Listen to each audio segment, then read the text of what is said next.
같으니까 그냥 이해를 하려고 한번 해봅시다. 오케이?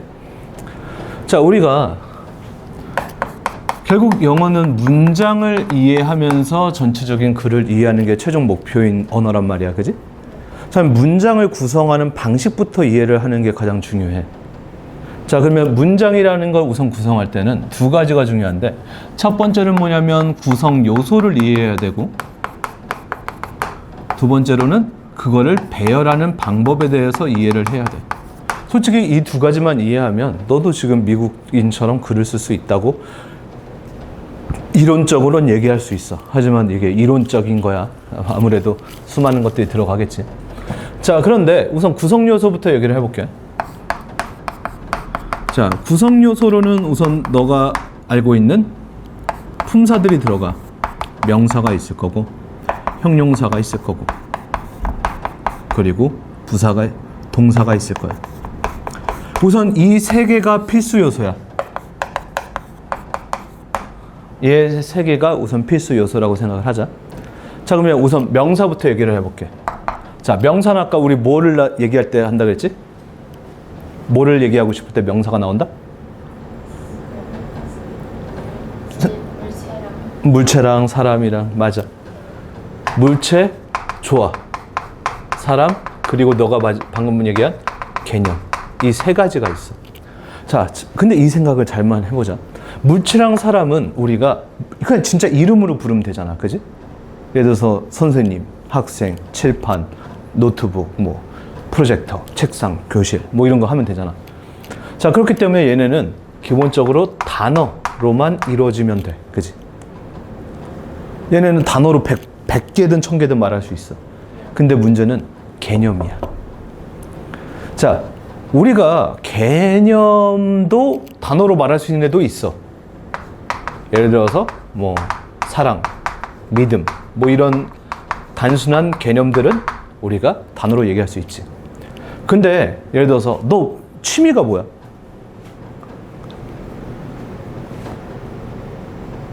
요새 가장 시간이 나면 생각나는 행동. 게임. 너 뭐 하는데? 발로? 발로란트? 또 해? 티어는 안 물어볼게. 자, 우선 봐봐. 그럼 발로를 하다가 네 취미인 거잖아, 그지? 예를 들어서 나는, 선생님은 다른 게임을 해. 사실 선생님은 더 이상 눈이 안 좋아져서 발로란트 같은 FPS를 못하고 배그도 못하고 요새는 그냥 조용히 검은 사막이라는 게임을 한 14년째 하고 있는데, 자, 어쨌든 그럼 봐보자. 우리가 게임을 한다. 그래서 게임을 하는 것은 나의 취미다 라고 했어. 그럼 나의 취미는 게임을 하는 거지. 그럼 그게 하나의 개념이잖아. 그지? 근데 동작이 들어가야 돼. 게임을 하는 건 동작이니까. 그지? 근데 여기다가 또 동사를 쓸 수 있을까, 우리는? 우린 동사를 못 써요. 왜? 한 문장당 동사 몇 번밖에 안 쓰니까. 한 번. 근데 내 취미다가 동사기 때문에 게임을 하는 것이란 말에는 동사를 넣을 수가 없게 된 거야. 자, 그랬을 때 중요한 거야. 동사가 아니게 표현하고 싶을 때 만들어진 게 뭐였을까? 맞아. 동명사, 투부정사와 같은 걔네들을 묶어서 우리는 무슨 동사로 불러?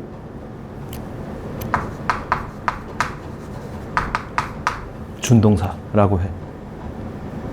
걔네가 네가 말한 동명사, 투부정사가 다 여기에 속한 애들이야. 근데 중요한 게 있어. 한다만 나오면, 하는 것이라고만 하면 되면 내 취미를 얘기하기 위해서 게임을이란 말도 같이 써줘야 돼. 같이. 맞아. 그럼 난 여기다가 그냥 playing이라고 하면 돼. playing a game이라고 해야 돼. 내 취미를 설명하기 위해서. 맞아. 잘하고 있어. 자, 그럼 준동사는 항상 동작이기 때문에 뒤에 뭐가 나온다? 자, 그거는 준동사를 만들 때. 아니, 그거 말고 ing가 나오고 나서 그 뒤에 뭘 같이 넣어줘야 된다? 그 동작에? 대상. 맞아. 그래서 목적어나 보어가 같이 들어와야 한다. 돼요? 여기서 얘 수업 중. 진짜요? 저기 가서 에어컨 틀고 쉬고 있어. 자, 목적어 보어가 들어온다. 오케이? 자, 그러면 넌 앞으로 이거는 한 덩어리로 봐야 돼. 절대 플레잉과 어게임 사이를 끊으면 안 된다. 플레잉 어게임은 항상 하나 같이 가는 거야. 그럼 이팅 어 런치도 같은 거겠고, 미팅 어 프렌드도 마찬가지겠지. 자, 그럼 얘네들은 단어가 한 개로 이루어져 있는 덩어리야, 여러 개로 이루어져 있는 덩어리야. 근데 이 안에는 동사가 없어. 이런 걸 우리는 뭐라 불러? 이런 걸 우리가 구라고 불러. 그럼 얘는 문장에서 명사 역할을 하는 구라는 덩어리야. 그래서 이걸 무슨 구라 불러? 명사구야. 이게 명사구야. 그럼 너가 앞으로 구라는 건 결국 뭐다? 구라는 건 결국 덩어리인데 안에 동사 없고 지네끼리 하나 똘똘 뭉쳐갖고 한 덩어리처럼 굴고 있는 애들을 구라고 부르는 거구나 라고 이해를 하면 되는데, 어차피 앞으로 해야 돼. 오늘 이걸 배웠다고 해서 꼭 기억해야 돼. 한 번 뭘 배웠다고 해서 그걸 네가 그 순간 마스터하는 건 너무 좋은 일이지만 그런 일은 별로 없더라고. 다만 그냥 저런 게 있다라는 걸 염두하고 공부를 하다 보면 익숙해져 가는 거야. 그러니까 모르는 게 아니라 익숙함이 필요해. 어느 정도 많이 보고 많이 써서. 그래서 그것까지는 조금만 너도 인내심을 가졌으면 좋겠다. 자, 그 다음, 자, 정보. 가끔씩 정보도 예를 들어서 이런 거 있잖아. 우리가 오늘 처음 수업한다는 것은 뭐 놀라운 일이다. 뭐 이렇게 얘기를 해보자. 오케이? 자, 그럼 뭐가 놀랍다고? 맞아. 우리가 처음 수업하는 거. 그럼 우리가 처음 수업하는 거는 대상도 나왔고 동작도 나오는 하나의 정보지. 그러면 우리가 처음 수업하다가 예를 들어서 We start our class라고 해봅시다. 자, 그러면 이거는 지금 주어, 동사, 목적어 나왔으니 하나의 문장이잖아. 그지? 근데 이게 놀랍대. is surprising까지 나와. 그럼 또 다른 동사가 나오잖아. 자, 한 문장당 동사가 몇 번 나와야 된다? 근데 지금 몇 개 나왔다? 그럼 아까 뭐가 필요하다? 맞아. 접속사를 쓰게 돼. 자, 그럼 접속사의 역할은 뭐냐? 라는 거지. 여기서. 왜 접속사가 나오면 동사 하나 더 추가해도 될까? 딱 하나야. 방금 우리가 우리의 수업을 시작한다잖아. 이것만 보면, 그지? 근데 방금 전에 우리가 해석 어떻게 했어? 우리가 수업을 시작한다는 것으로 바뀌었지. 뭐뭐다가 아니라 뭐뭐하는 것으로 바뀐단 말이야. 그게 누구의 역할이다? 접속사의 역할이다. 즉 접속사는 뒤에 나온 동사를 뭐뭐다라는 서술어를 못하게 만들어. 자, 그렇기 때문에 접속사는 항상 뒤에 지가 추가시키는 주어와 동사를 끌고 나옵니다. 근데 동사가 있으면 아까 뭐가 나올 수 있다? 그 뒤에? 동사가 나오면 동사에 따라서 뒤에 뭐가 나올 수도 있다? 예를 들어 읽다, 때리다, 발로 차다 그러면 뒤에 뭐가 필요해? 동사가 그래서 내가 너한테 가갖고 야, 나 오늘 때렸다? 라고 얘기를 해. 그럼 너 뭐라고 물어볼 거야? 그냥 예 이럴 거야? 내가 때렸다는데? 내가 오늘 때렸어. 막 이렇게 얘기해. 너한테 와서 뜬금없이. 그럼 너 뭐라고 물어봐? 보통. 아니야? 그러면 다른 예시로 친구가 너한테 와서 야, 나 오늘 만났다? 라고 해. 뭐라고 물어봐? 그치, 뭘 또는 누굴 만났는지 라고 하겠지. 그럼 동사 뒤에는 항상 대부분 뭐가 나온다? 동사에 따른 목적어가 나올 수 있다. 자, 그럼 문장 안에서 접속사와 이런 문장이 엮인 걸 우리는 하나의 절이라고 불러요. 이게 절이야. 자, 그럼 아까 우리가 이 얘기를 맨 처음 시작했을 때 내가 너한테 물어본 게 있어. 명사절은 뭐 하는 놈이야? 라고 물어봤단 말이야. 자, 명사절은 뭐의 역할을 한다? 동사를 두고 명사절은 명사의 역할을 합니다. 명사절이니까. 다만 생긴 게 뭐랑 뭐가 나와야 된다? 접속사와? 맞아. 이게 있으면 절이야. 그럼 네가 앞으로 끊을 때도 접속사가 나오면 뭐가 나올 걸 예상한다? 그리고 그 동사 뒤에 뭐가 끌려 나온다? 동사에? 맞아. 그래서 여기까지가 한 덩어리라고 보고 이렇게 끊는 거야. 이걸 우리는 영어의 의미 단위라고 해. 단어, 구, 절. 그래서 얘네들을 가지고 우리는 문장을 만드는 거야. 그래서 너가 끊는다고 할 때는 여기를 끊는 거야. 단어와 구와 절 사이를. 왜? 여기서 여기까지가 한 덩어리, 여기서 여기까지가 한 덩어리, 여기서 여기까지가 한 덩어리구나 라고 이해를 해야 되니까. 이해됩니까? 네. 좋습니다. 자, 근데 그러면 형용사, 아까 형용사 누굴 수식한다고 했죠? 명사. 맞아요. 명사를 수식합니다. 자, 형용사에도 똑같이 얘네가 들어옵니다. 그럼 형용사 구도 있을 거고 형용사 절도 있겠죠. 자, 형용사 절은 그럼 뭐 할까요? 접속사랑 동사가 들어간 덩어리인데 걔가 누굴 수식하고 있다? 명사. 명사 수식하면 걔를 형용사절이라 부른다 라고 하는 겁니다. 이해돼요? 네. 근데 명사는 아까 우리 문장에서 뭐 한다고 했지?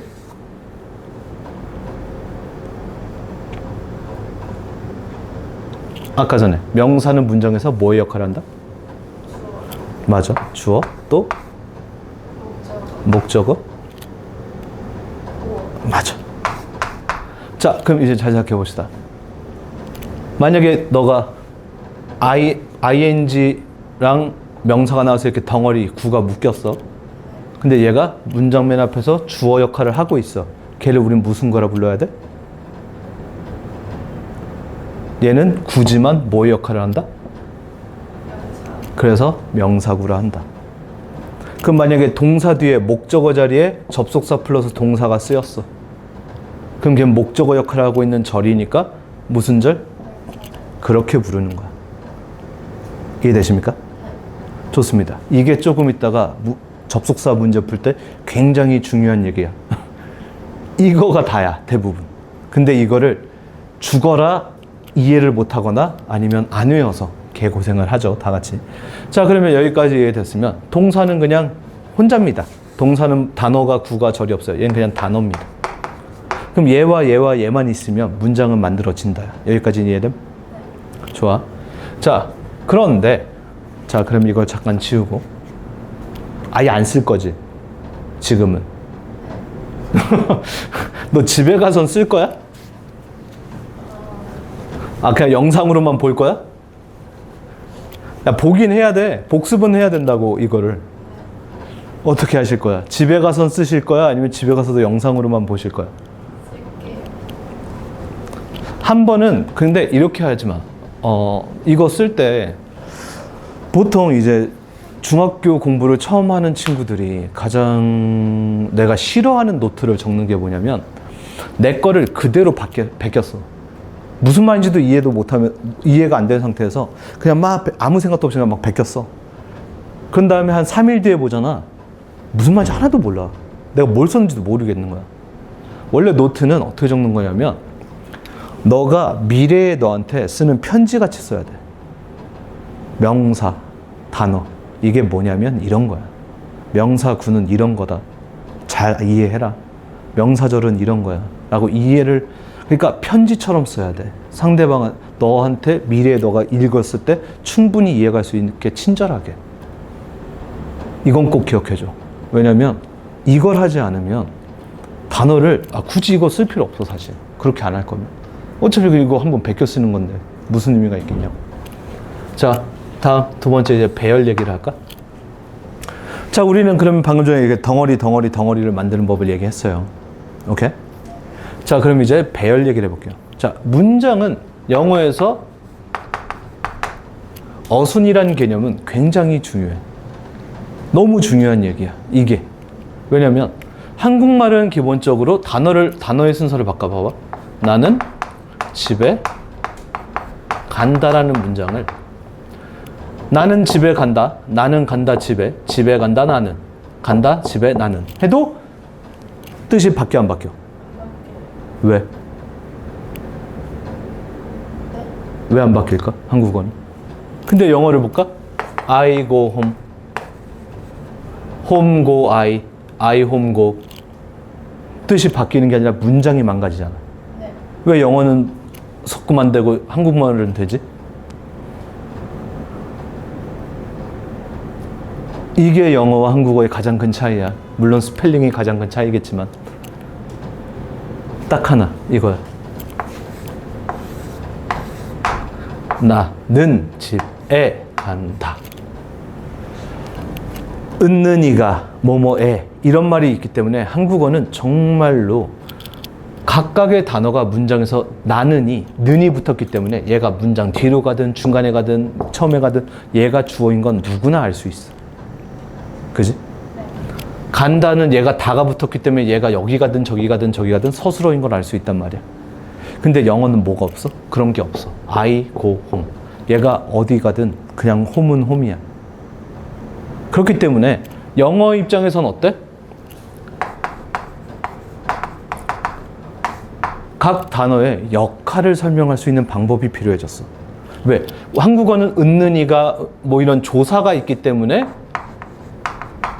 한국어는 단어의 역할을 각각 알려줄 수 있는데, 즉 등짝에다가 뭘 박아놓은 거냐면 등짝에다가 쟤는 골키퍼, 쟤는 공격수, 쟤는 수비수라고 등짝에다 박아놓은 거야, 역할을.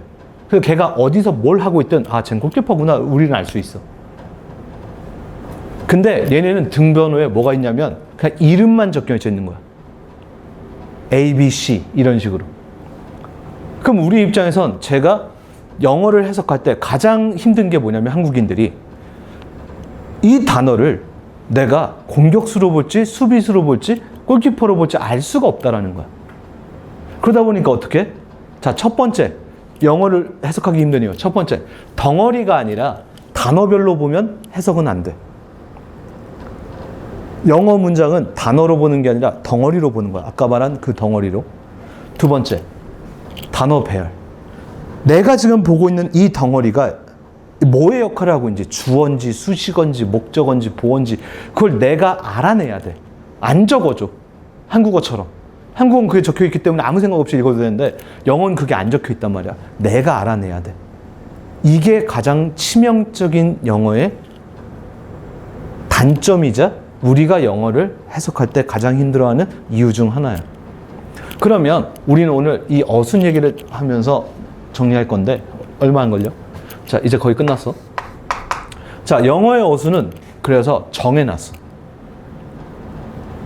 절대 안 바뀐다라고 정해놨단 말이야. 이거는 무조건이야. 넌 여기가 있어야 돼. 너 주어야? 너 여기 있어. 너 동사야? 넌 여기 있어. 넌 목적어야? 여기 있어. 이게 적혀져 있는 거야. 그게 너가 아까 말한 형식이라는 거야. 주어, 동사, 목적어 또는 목적어, 목적격, 보어. 이런 식의 형식이라는 게 결국엔 뭐다? 그 단어 배열하는 순서인 거야. 그럼 넌 이제 앞으로 알 수 있지. 동사 앞에 있는 건 무조건 뭐다? 그리고 문장에서 주어 역할을 한다. 얘가 주인공이야. 얘에 대한 얘기를 할 거다. 오케이? 자, 그 다음에 동사가 나오면서 동사 뒤에는 목적어가 나올 수도 있고 또 다른 목적어 하나 더 있을 수 있고 목적어에 대한 보충 설명이 나올 수도 있어. 이 모든 걸 결정한 건 누구야? 맞아, 동사가 결정할 거야. 근데 선생님, 너가 그럼 이제 물어봐야지. 선생님, 아니 요렇게 심플한데 영어 문장은 항상 형식으로만 보면 왜 이렇게 길고 복잡해 보일까요? 라는 거야. 왜냐면 첫 번째, 아까도 말했듯이 착각을 해서 그래. 여기에 들어갈 게 꼭 단어가 아니라 뭐일 수도 있어? 아까 얘기한 또 다른 덩어리?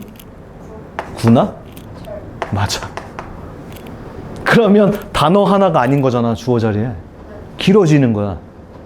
그러니까 복잡해 보여. 자, 또 다른 게 하나가 더 있어. 자, 봐봐. 이거는 조금 약간 외모지상주의적인 발언인데,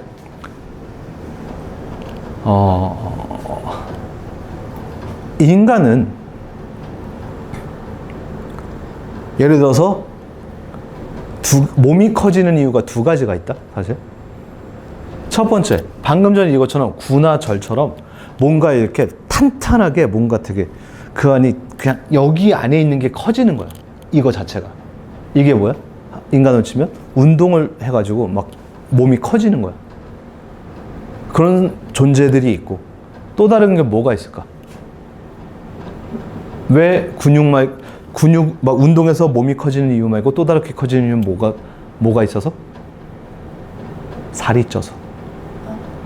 그럴 수 있잖아. 자, 그럼 문장도 마찬가지인 거야. 얘가 커질 수도 있어. 하지만 얘 사이에 뭐가 들어가는 거야? 수식어가 들어가면 계속 문장이 더 길어지겠지. 근데 중요한 거야. 주어 뒤에, 명사 뒤에는 무조건 그 명사를 수식하는 말들이 들어와. 자, 그러면 이것까지를 이해했다면, 자, 봐봐. 그래서 문장 항상 어때? 그러니까 맨 처음에 나와. 문장의 시작은 맨 처음 뭐가야. 그 다음에 만약에 동사가 안 나오면 수식어니까 어떤 앤데? 걔가? 라고 물어봐. 그래서 뭐가? 어떤. 그 다음에 뭐다? 뭐뭐다가 나와. 자, 그 다음에 다시 뭐뭐다에 따라서 뭐를 이 나오고 다시 이 뒤에 수식어인 어떤 앤데? 라고 나오게 돼. 이거를 무한반복하는 게 영어 문장이야. 근데 이 안에는 단어와 구와 절이 막 섞여 있어. 그래서 이거를 우리가 왜 구문독해라고 부르냐면 단어와 구와 절을 분리시켜서 하나하나 이해해 나가기 때문에 구문독해라고 하는 거야. 단순하게 그냥 내 맘대로 툭툭툭툭 끊어놓고선 여기 읽자, 저기 읽자, 여기 읽자가 아니라 이 덩어리에 맞게 끊어놓고 그 다음에 읽어 나가는 거지. 자, 예를 들어서 자, 거의 끝났어요. 이거 하면 너도 쉴 수 있습니다. 잠시. 자, 이 문장 하나를 보고 얘기를 해볼게요. 이건 너무 뒤쪽이니까 잠시만.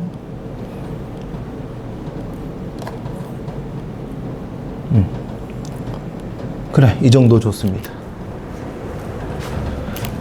잘 봐봐. 자, 우선 묶을 거야. 끊을 거야. 자, 맨 처음에 the most powerful signal 하고 접속사 대신 나왔으면 여기서부터 뭐가 시작된다는 거야? 접속사가 나왔으니까 뒤에 뭐가 추가될 거야? 그리고 접속사와 동사가 있으면 이걸 뭐라 불러? 하나의? 맞아. 그럼 여기를 한번 끊는 거야. 자, 그래서 have been received 하고 또 다른 동사 나오니까, 자, 그럼 봐봐. that 나오고 동사 나와서 여기까지가 절이 끊겼고 또 다른 동사가 나왔어. 자, 그럼 이제 자, 그럼 여기까지 끊어놓고 한 다음에 여기까지만 우선 볼게. 자, 문장 맨 앞에 있는 게 아까 뭐의 역할을 한다고 했지? 단어 순서. 단어의 순서에 따라서 보면 문장의 맨 앞에 있는 게 뭐다? 항상? 주어. 맞아. 얘가 주어야. 그 다음에 여기엔 동사야, 절이야. 그럼 여긴 절이 나왔고 이제 동사가 나왔어. 여기까지 해야 되나? 네. 자, 그러면 여기서 얘가 뭐 하는 놈일까? 주어 다음에 동사가 나와야 되는데 주어 다음에 웬 절 하나가 껴있어 거기에. 수식어? 맞아. 수식어인 거야. 그럼 이렇게 수식하겠지. 참, 네가 해석하는 건 어떻게 해야 돼? 이렇게 하는 거야. 가장 강력한 신호. 가. 얘가 주어니까. 근데 어떤 신호야? That have been received면 받았던. receive가 받다니까. 어떤 신호다? 받았던 신호가 have been sent야. 뭐 해줬다? 자, 이제 끊었어. 그럼 뭐야? 받았던 신호 중 가장 쓴 게 보내졌다. 한 다음에 what seems to be huge, truly huge stars 하고 또 접속사 나오고 여기도 접속사가 있어. 그럼 이 접속사들 다 어떻게? 다 끊는 거야. 자, 그 다음에 넌 뭘 하면 돼? 그냥 이거 문장 해석하듯 하면 돼. 다만 우선 그거부터 할 수 있어야 돼. 이거를 끊어서 문장 해석하듯. 보이다야. 뭐한 것으로? 진짜 큰 별인 것으로. 보이는데 그 별은 또 명사 뒤에 나왔으니까 얘 수식하겠죠. 어떤 별이에요? 이건 너도 안다는 거야. 어떤 별이야? 잘 안 보여? 가?